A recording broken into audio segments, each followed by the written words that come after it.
This channel does not promote any violent, harmful, or illegal activities. All content provided by this channel is meant for an educational purpose only.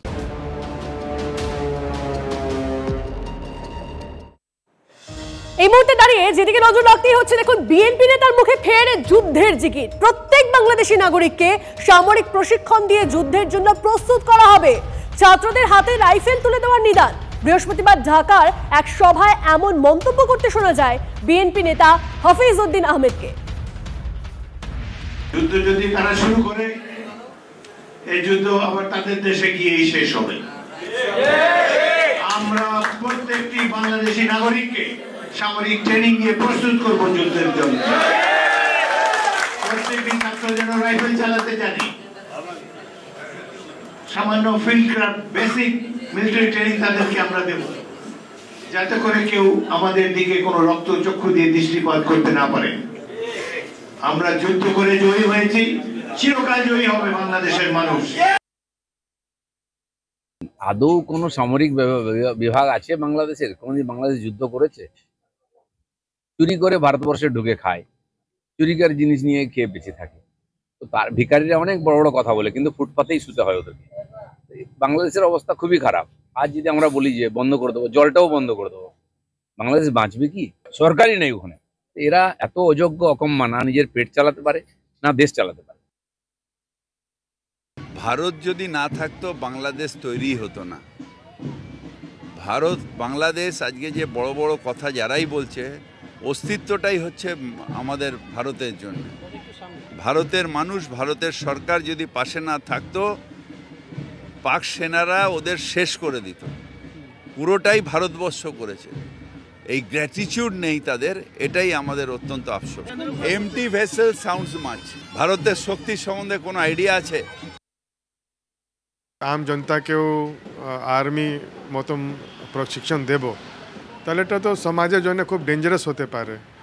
R specially বাংলাদেশে যখন আমরা দেখছি কি এরকম minorities উপরে অত্যাচার হচ্ছে, যদি ওটা মাথায় রেখে কাউকে আর্মি ট্রেনিং দেওয়া হয়, তাহলে তো ওখানকার মাইনরিটির জন্য এটা খুব ভয়ঙ্কর হতে পারে। তো এটা খুব দুঃখদ এরকম স্টেটমেন্ট। ছোটবেলা থেকে মাদ্রাসায় নিয়ে গিয়ে কানে মন্ত্র দিয়ে দেওয়া হচ্ছে যে ভারত তোমার শত্রু, কিন্তু যে ভারতবর্ষের জল ছাড়া, আলু ছাড়া, পেঁয়াজ ছাড়া, ওষুধ ছাড়া, শিক্ষা ছাড়া একটা গোটা দেশ চলতে পারে না, যে দেশের ছত্রছায়ায় বাংলাদেশ বেড়ে উঠছে, যে দেশের প্রত্যক্ষ সাহায্যে বাংলাদেশ স্বাধীন হতে পেরেছে, যে দেশ সদা সর্বদা তার বন্ধুরাষ্ট্র হিসেবে বাংলাদেশকে দেখেছে এবং আচরণ করেছে, সেই দেশের প্রতি বিদ্বেষ, সেই দেশের প্রতি ঈর্ষা, সেই দেশের প্রতি হীনতা, এটা বাংলাদেশের কাল হয়েছে। আর আচ্ছা, বাংলাদেশ ঠিক কত নিচে নামবে? ভারতের পতাকার অবমাননার পর এবার ভারতীয়দের লাথি মারার হুঁশিয়ারি। এবার ভারতীয়দের লাথি মেরে বের করার হুঙ্কার বাংলাদেশের আরো এক নেতার, যার হাত ধরে স্বাধীন হয়েছে বাংলাদেশ, সেই ভারতেরই নাগরিককে লাথি মেরে বের করার হুঁশিয়ারি বাংলাদেশ গণ অধিকার পরিষদের নেতা তারেক রহমানের। আমরা যে মাঝে মাঝে বলি না 26 লাখ ভারতীয়, এগুলো কোথায়? একটা একটা করে ইন্ডিয়ানকে ধরে লাথি মেরে ইন্ডিয়ার সীমান্তে ঢুকাই দিয়ে আসতে হবে। কোনো উপায় নাই। ফেনী, নোয়াখালী এবং এই যে চট্টগ্রাম, যে এখানে economic zone, Indian economic zone, যারা ভাবেন এইখানে ইন্ডিয়া এসে কারখানা স্থাপন করবে, বাংলাদেশের অর্থনীতি সচল করবে, ভুল রাজ্যে আছেন। ইন্ডিয়া কখনো এটা করবে না, এভাবে হবে না। আমরা যেটা করছি এটা ক্লাসরুম। আমাদেরকে ওই অর্থনৈতিক অঞ্চলে যেতে হবে, একটা একটা করে ইন্ডিয়ানকে ধরে লাথি মেরে ইন্ডিয়ার সীমান্তে ঢুকাই দিয়ে আসতে হবে। উপায় নাই। তাহলে এটাও বলুন যে ভারতের কোনো জিনিস আমরা নেবো না, খাবো না, কদিন বাঁচবে ওরা? ওষুধই পাবে না, অর্ধেক লোক মরে যাবে। একটা নার্সিংহোমের হসপিটাল নেই, চিকিৎসার জন্য কলকাতায় লাইন দিয়ে আসছে বাংলাদেশের লোকেরা। ভিসা বন্ধ করেছিল বলে দেশ কত হাহাকার পড়ে গেছে। তো এইসব লোকের কথা কোনো গুরুত্বই নেই, যারা বিদেশ থেকে টেরোরিজমের নামে টাকা নিয়ে এসে খেয়ে বেঁচে আছে, লোকের দয়ায় বেঁচে আছে। এইসব লোকের বড় কথা কি? খান সেনা ওই সময় কচুকাটা করে দিত, যদি ভারতের সেনা না যেত। তখনও ভারতে ছিল বলে স্বাধীন হয়েছে, নাহলে আজকে আফ্রিকার দেশগুলোর মতো এরকম গোলাম থাকতো। আর আর শুধুমাত্র এটা বলেই তো থামলেন না, ভারতের ডাক্তারদেরও হুঁশিয়ারি বিএনপি নেতা গয়েশ্বর চন্দ্র। ভারত অনন্তকাল ধরে বাংলাদেশিদের জন্য ভিসা বন্ধ রাখুক, আর রোগী পাবে না। ভারতের ডাক্তারদের ফুটপাথে হকারি করতে হবে, হুঙ্কার বিএনপি নেতা গয়েশ্বর চন্দ্র। ওরা মরবে, এই যে ভিসা বন্ধ করছে আমি সাধুবাদ জানাই। অনন্তকালের জন্য ভারত ভিসা বন্ধ রাখবে। দেখেন ভারতের অর্থনীতি কি হয়। ডাক্তাররা রোগী পাবেন না, হকারি করে খেতে হবে, ফুটপাতে হকারি করতে হবে, ওদের হসপিটাল সব বন্ধ হবে। আর দেখুন, বিএনপি নেতা গয়েশ্বর চন্দ্রর দাবি হাস্যকর, ভুল ধারণা নিয়ে বসে আছেন তিনি। বলছেন এপারের চিকিৎসকেরা, শুনুন। কোনো এক জনৈক নেতা বলেছেন বাংলাদেশের যে বাংলাদেশের রোগীরা ভারতবর্ষে না এলে ভারতবর্ষের ডাক্তাররা পথে বসবে। এই রকম ভুল ধারণা পোষণ করবেন না বাংলাদেশের মন্ত্রীমশাই। আপনি যেই হন না কেন, আপনার ভারতবর্ষ সম্বন্ধে কোনো ধ্যান ধারণা নেই এবং কোনো জ্ঞানও নেই। এটা বাংলা, এখানেই 10 কোটি মানুষের বাস। আর একটা কথা, 140 কোটি দেশে কোনো ডাক্তার পথে বসবে না। ডাক্তার আছে, ডাক্তার নিজের মতো থাকবে। আপনাদের মতো ভিক্ষার ঝুলি নিয়ে, আপনাদের মতো ভিক্ষার দশা আমাদের ডাক্তারদের হবে না। পরিসংখ্যানগতভাবে বলি তাহলে বাংলাদেশের সরকারি মেডিকেল কলেজ আছে আনুমানিক 43টি, আর পশ্চিমবঙ্গে শুধু একটা অঙ্গরাজ্যেই সরকারি মেডিকেল কলেজ আছে 35টি, এবং আমাদের সমগ্র দেশে প্রায় 731টি মেডিকেল কলেজ রয়েছে। বাংলাদেশের লোকজন আসে, তা দিয়ে আমাদের সংসার চলে না। কিন্তু তারা যদি চিকিৎসাটা না পায় তাহলে কি হবে ভবিষ্যতে, তারা কিন্তু ভেবে দেখছেন না। কারণ বাংলাদেশের চিকিৎসকের মধ্যে কোনো ভরসা তাদের নেই। যোগ্য চিকিৎসক রয়েছেন, আছে যোগ্যতা সম্পন্ন, কিন্তু তারা কিন্তু দুর্দিনে আমাদের কাছেই বারবার করে ছুটে আসেন। ওদের মতো হাতে রোগীদের দরকার নেই আদমরা লোকদের ভারতবর্ষে। আমাদের গ্রামে গঞ্জে এখনো ডাক্তার নেই।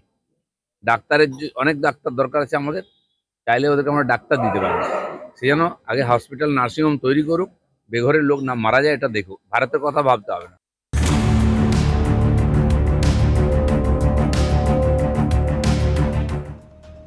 দেখুন, হিন্দু নিধন, নিপীড়ন এগুলো তো চলছে, এবার খ্রিস্টানদের উপর নয়া ফতোয়া বাংলাদেশের।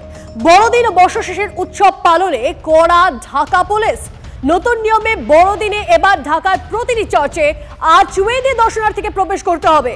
বর্ষশেষ উদযাপনে খোলা কোনো জায়গায় আতশবাজি, পটকা ফাটানো ও ফানুস ওড়ানো সম্পূর্ণ নিষিদ্ধ থাকবে, জানিয়েছেন ঢাকা মহানগর পুলিশের DMP commissioner Sheikh Sajjad Ali. Minorities বিরুদ্ধে কোথাও, মাত্র বাংলাদেশে নেই, এখানেও না, এনি কান্ট্রিজ, এটা না হলে ভালো। It is condemnable. আমরা জানি কি যত মাইনরিটিস আছে বাংলাদেশে এখন আতঙ্কে রয়েছে। হিন্দু, বুদ্ধিস্ট, খ্রিশ্চান, যারা জৈন, পার্সি সবাই এখন আক্রান্ত রয়েছে। অনেক থ্রেট আছে। আমরা দেখলাম কি বুদ্ধিস্টদের কলোনি উপরে খুব ভয়ঙ্কর হামলা হয়েছিল। আর আমরা ভাবি কি ইন্টারিম গভর্নমেন্ট নেসেসারি স্টেপ নেবেন কি খ্রিশ্চান, হিন্দু, বুদ্ধিস্ট মাইনরিটিস ওরা যখন সেলিব্রেশন করছে ওদের উপরে অ্যাটাক না হোক। একটা ইসলামিক স্টেট হিসেবে বাংলাদেশ আত্মপ্রকাশ করতে চলেছে। এই যে হিন্দুদের ছেড়ে এবার খ্রিস্টানদের ওপরও সরকারের রোষের দৃষ্টি পড়ল। কেমন করে উৎসব করবে, কেমন করে উৎসব করবে না, এই যে এত নিয়মবিধি, এটা কোনো গণপ্রজাতন্ত্রী দেশের স্বভাব, সেই দেশের আচরণ হতে পারে না। এর থেকে সম্পূর্ণ স্পষ্ট বাংলাদেশ জেহাদি এবং মৌলবাদীদের দ্বারা চলছে, নিয়ন্ত্রিত হচ্ছে। ইউনূস সরকারের সমস্ত নিয়ন্ত্রণ শেষ হয়ে গেছে।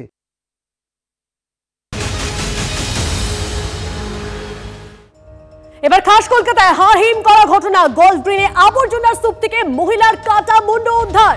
কোথায় খুন, কিভাবে আবর্জনার স্তূপে কাটা মুন্ড? তল্লাশির সময় হঠাৎই আবাসনে ঢুকলো পুলিশ কুকুর। তারপর কি এখন অব্দি কি আপডেট পাওয়া যাচ্ছে সমস্তটা জানবো। আমাদের প্রতিনিধি সুপ্রিয় আমাদের সঙ্গে রয়েছেন গ্রাউন্ড জিরো থেকে। সুপ্রিয়,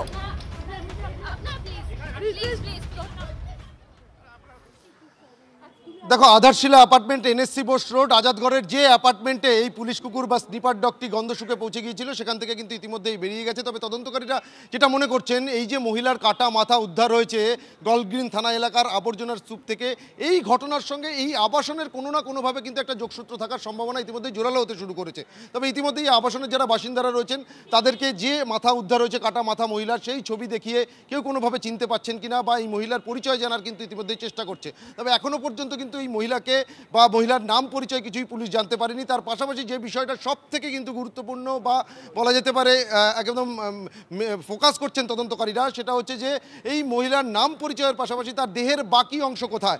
আমার পেছনে যে জায়গাটি যে কর্ডন করা রয়েছে, ক্যামেরা পার্সন বিনোদ দেখাচ্ছে, এখান থেকেই কিন্তু গলগ্রিন থানা এলাকার এই জায়গা থেকেই আবর্জনার স্তূপের ভেতর থেকেই আজ সকাল 9টা নাগাদ এই মহিলার কাটা মাথা প্লাস্টিকে মোড়া অবস্থায় উদ্ধার হয়। কিন্তু তার দেহের বাকি অংশ কোথায় সেই খোঁজে যেমন তল্লাশি চলছে, তার পাশাপাশি প্রাথমিকভাবে তদন্তকারীরা কিন্তু যেটা মনে করছেন যে মহিলাকে খুন করা হয়েছে। কিন্তু যদি খুন করা হয়ে থাকে তার নেপথ্যে ঠিক কি কারণ রয়েছে, আততায়ী কে বা কারা, বা এই ঘটনার সঙ্গে কাদের যোগসূত্র রয়েছে, এই ধরনের একেবারেই তাই। এখনো পর্যন্ত কিন্তু এই মহিলার কোনো রকম নাম পরিচয় বা কোথাকার তিনি বাসিন্দা সেই সম্পর্কে কিছুই পুলিশের কাছে জানতে পারছি। প্রথমে দেখে কিন্তু আমিও বুঝিনি যে জ্যান্ত মানুষের মাথা। আমার নিজের যেটা মনে হয়েছিল, অনেকে বললো শুটিংয়ে এইরকম লাগে তার জন্য, কিন্তু আমি যখন ব্লাডগুলো দেখলাম প্লাস্টিকের মধ্যে রয়েছে তখন আমি নিজে শিওর হলাম নিশ্চিতভাবে এটা মানুষেরই কোনো মহিলার কাটা মুন্ডু। প্রতিদিন এইখানে লাইট ভেঙে ফেলা হতো এবং আরও যেটা এইখানে একটা ময়লা ফেলার আবর্জনা স্থল, যেটা নিয়ে আমি হাউসেও বারবার বলেছি, প্রস্তাব দিয়েছি যে এই জায়গাটা যেহেতু বাউন্ডারি, নোম্যান্স ল্যান্ড, এই জায়গাটা ময়লা ফেলার একটা আতুর ঘর হয়ে গেছে।